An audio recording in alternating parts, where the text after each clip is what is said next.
Y fue pues algo muy difícil en extremo, tanto que algunas compañeras, los nervios pues le traicionaron y estallaron en un llanto, una crisis bastante difícil de controlar.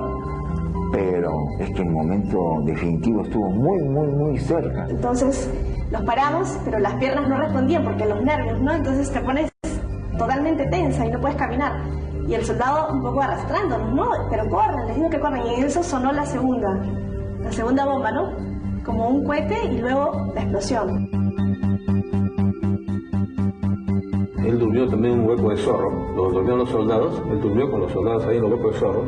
Y a cada uno, digamos, de nosotros, por parejas o 3 o 4 personas, nos dieron un sitio, un hueco de zorro bajo tierra para dormir ahí. Permanentemente estábamos mojados y dormías mojado y estabas todo el día mojado y el presidente igual con nosotros.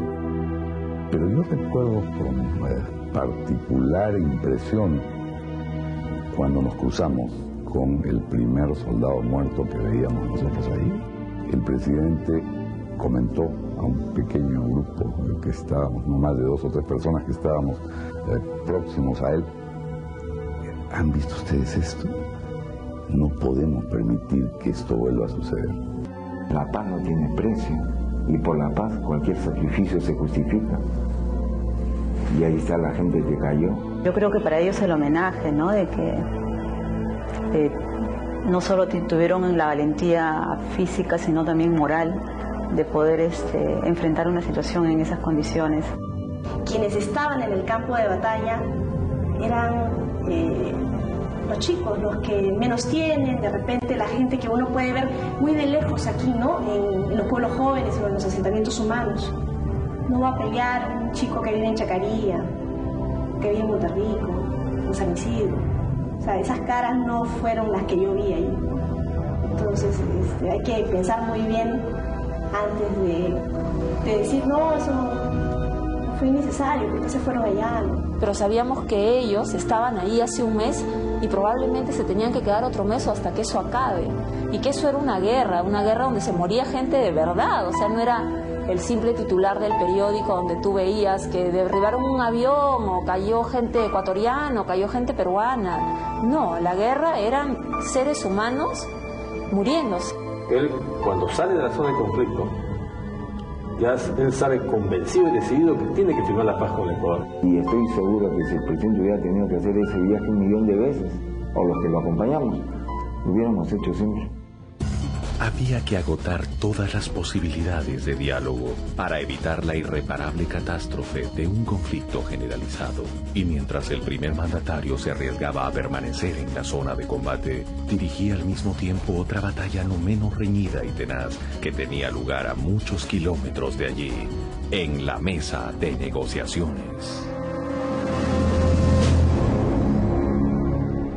De pronto, al teléfono de Hugo de Sela, negociador de Cancillería peruana que se encontraba en Piura con los representantes de los países garantes, llegaría una noticia que no haría sino agudizar la crisis y generar un momento de gravísima tensión.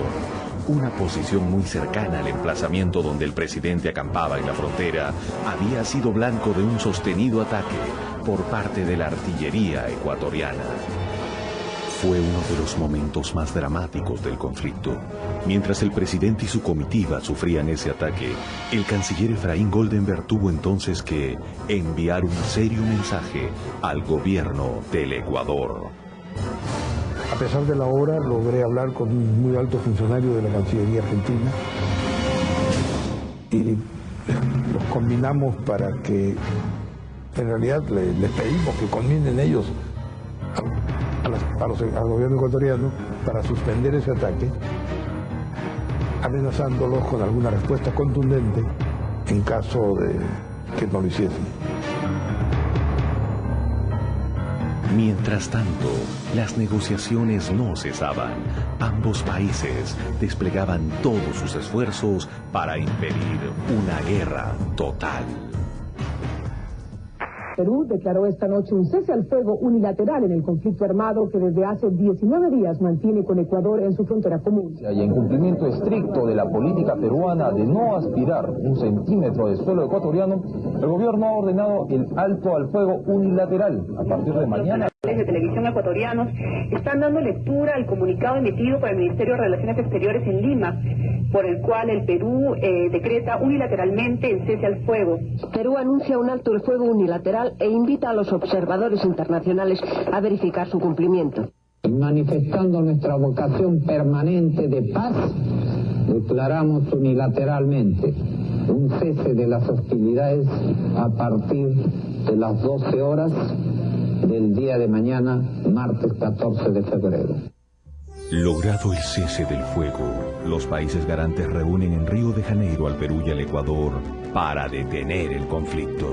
Estarão sendo criadas as condições para que o encontro do Rio de Janeiro possa produzir resultados positivos e duradouros para restabelecer a paz y evitar mayor derramamiento de sangre.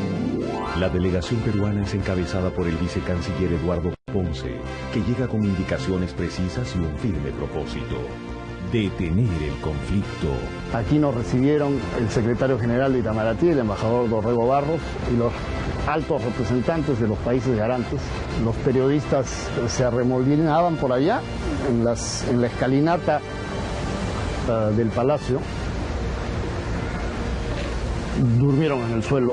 Muchos de ellos utilizaron sus cámaras como almohadas y estaban naturalmente esperando que saliera por lo menos un poquito de humo blanco para informar. Estas tensas reuniones se llevaron a cabo en el mismo lugar donde se firmó el histórico protocolo de Río de Janeiro, el Palacio de Itamaraty. El acuerdo que tras días y noches de tensas conversaciones estaba siendo elaborado en Río de Janeiro por los representantes del Perú y el Ecuador había considerado 6 puntos básicos: el cese de fuego, el envío de observadores a la zona de conflicto, la separación de fuerzas, la desmovilización de tropas en territorios fronterizos y la desmilitarización de la zona de guerra. Pero Ecuador objeta algunos términos del documento. Planteamos el cese del fuego con la creación de una zona desmilitarizada en el área de conflicto, es decir, un área libre de tropas de ambos países y que luego deberá ser escenario del trabajo de una comisión de observadores de los países garantes. Significa que no habrán tropas ecuatorianas organizadas en territorio peruano. Pero las posiciones del Perú y el Ecuador estaban muy lejos todavía. Ojalá que Fujimori entienda el mensaje que el pueblo ecuatoriano le está enviando. La posición ecuatoriana se mantiene inalterable. El cese de fuego, si es bien entendido, no puede significar sino el mantenimiento de las posiciones que el Ecuador tuvo soberanamente antes de que se inicien los actos bélicos. No hay otra manera de entenderse. Sin paso atrás. El acuerdo que nosotros habíamos aceptado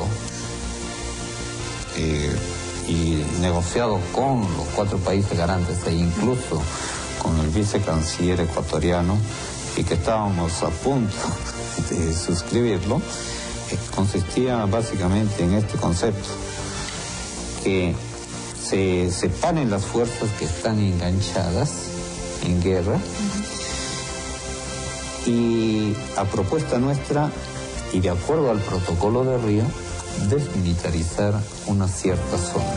Estábamos en la fase final de las conversaciones. Incluso las coordenadas de la zona desmilitarizada ya estaban fijadas. Se me consulta sobre algunos detalles. Cambio de término como declaración por acuerdo, concentración en lugar de repliegue. Les digo que no tengo inconveniente. Siento un gran alivio porque ya estábamos a punto de lograr el alto al fuego. Si todo va conforme a lo planeado, inclusive nosotros empezaremos a retirar barcos, elementos de la Armada, submarinos, tanques y artillería. Tomo la iniciativa para retirar nuestras unidades navales al sur de la frontera. con la seguridad de que esto concluiría con la suscripción de la declaración de paz de Itamaraty.